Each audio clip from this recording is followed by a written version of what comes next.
कहने को तो बहुत है, कहने को तो बहुत है, मगर कहना नहीं, सुनना चाहता है आज ये मन। आज कुछ अपनी सी लग रही है ये पहाड़ों की ठंड।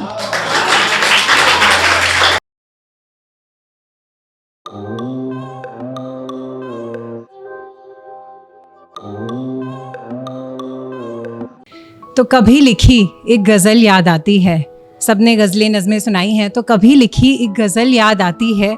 मैं ही नहीं ये हवा भी गुनगुनाती है, तेरी और मेरी डोर कुछ बंधी सी नज़र आती है, छूने ही लगी थी और आँख खुल जाती है। मेरा नाम है सुरभि भारद्वाज, मैं दिल्ली से आई हूँ और मेरी कविता सुनने के लिए आप सबको मेरे साथ चलना पड़ेगा। दिल्ली का नाम सुनते ही दिल्ली की ठंड की याद आ जाती है। वैसे तो हर मौसम खूबसूरत है, हर मौसम का अपना एक अंदाज़ होता है, पर जब बात ठंड की हो, आई थिंक सर्दियों का मज़ा अपना ही होता है। और अगर बात ठंड की हो तो शायद पहाड़ों की ठंड सबसे अच्छी होती है। यहाँ कौन कौन है जो पहाड़ों से बिलोंग करता है? तो जो पहाड़ों से हैं वो तो तालियां बजाएं, और जो नहीं है वो भी बजा सकते हैं। तो आज की कविता में दो चीज़ें बहुत ही खास हैं, एक है पहाड़ों की ठंड और एक है चाय। तो ये कविता मेरे उन सभी दोस्तों के नाम जो पहाड़ों से हैं या पहाड़ों में रहना पसंद करते हैं। शुरुआत करती हूँ पहाड़ों की ठंड। एक गरम चाय का गिलास है हाथ में, महसूस कीजिएगा, एक गरम चाय का गिलास है हाथ में, नुक्कड़ पे बनी मैगी और पकौड़े भी हैं साथ में, नुक्कड़ पे बनी मैगी और पकौड़े भी हैं साथ में।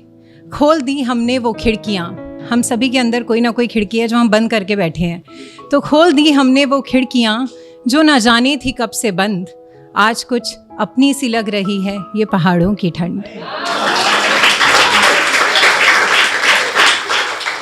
कुछ गाने हैं और किताबें हैं, जिन्हें किताबों से ना प्यार हो वो गानों पे तवज्जो दें। कुछ गाने हैं और किताबें हैं, मौसम का भी एक नया सा अंदाज है। छू कर देखा तो महसूस हुआ, क्या महसूस हुआ? छू कर देखा तो महसूस हुआ कि ये सिर्फ चाय नहीं जनाब, मेरे गर्मा गर्म जज्बात हैं। ये ओस की बूंदें हैं या हवा की सुगंध, पहाड़ों में हवाओं में भी खुशबू होती है। ये ओस की बूंदें हैं या हवा की सुगंध, आज कुछ अपनी सी लग रही है ये पहाड़ों की ठंड। और जब बात पहाड़ों की हो तो किसे नहीं पसंद कि बिस्तर हो, बिस्तर का टेक हो, आग हो, किसे नहीं पसंद। तो आगे बढ़ते हैं। बिस्तर का टेक है, आग का सेक है, बिस्तर का टेक है, आग का सेक है। आंखें खुली हो या हो बंद, मगर सपने अनेक हैं। कुछ लोग खुली आंखों से देखते हैं, कुछ बंद करके देखते हैं। तो आंखें खुली हो या हो बंद, मगर सपने अनेक हैं। सुबह की धुंध हो या दोपहर की कड़कती धूप, सुबह की धुंध हो या दोपहर की कड़कती धूप। और जो लोग अपने दोस्तों को याद कर रहे हो वो यहाँ ध्यान दें। सुबह की धुंध हो या दोपहर की कड़कती धूप, सड़कों की सैर हो बस दोस्तों के संग, आज कुछ अपनी सी लग रही है ये पहाड़ों की ठंड। ये पक्षियों का चहचहाना है, ये पक्षियों का चहचहाना है या हवाओं का शोर है। इन वादियों में एक अजीब सी कशिश है जो खींचती अपनी ओर है।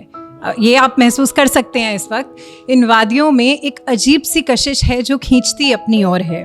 कहने को तो बहुत है, कहने को तो बहुत है, मगर कहना नहीं, सुनना चाहता है आज ये मन। आज कुछ अपनी सी लग रही है ये पहाड़ों की ठंड। ढलती शाम को देखकर, ढलती शाम को देखकर अक्सर ये सोचती हूँ कि यहीं ठहर जाऊँ। ढलती शाम को देखकर अक्सर ये सोचती हूँ कि यहीं ठहर जाऊँ। जो अकेला हो कोई तो पास बैठूँ, इस ज़िंदगी में अकेलेपन से बढ़कर कुछ नहीं है। जो अकेला हो कोई तो पास बैठूँ, और जो थका हो उसे चाय पिलाऊँ। ठिठुरते हाथों में, ठिठुरते हाथों में, जब आप सर्दी में होते हैं और बहुत ठंड हो और हाथ ठिठुर रहे हो, तो ठिठुरते हाथों में एक अदरक वाली चाय ही तो है जीवन का असली आनंद। आज कुछ अपनी सी लग रही है ये पहाड़ों की ठंड। आज कुछ अपनी सी लग रही है ये पहाड़ों की ठंड। शुक्रिया। जाते जाते फिर से प्यार के मोहब्बत के नाम, हम मोहब्बत करने से बहुत ही ज़्यादा डरते हैं, ना कर फिक्र इश्क की मंजिल की है दिले नादां, करना ही है तो इसकी राह से मोहब्बत कर। शुक्रिया।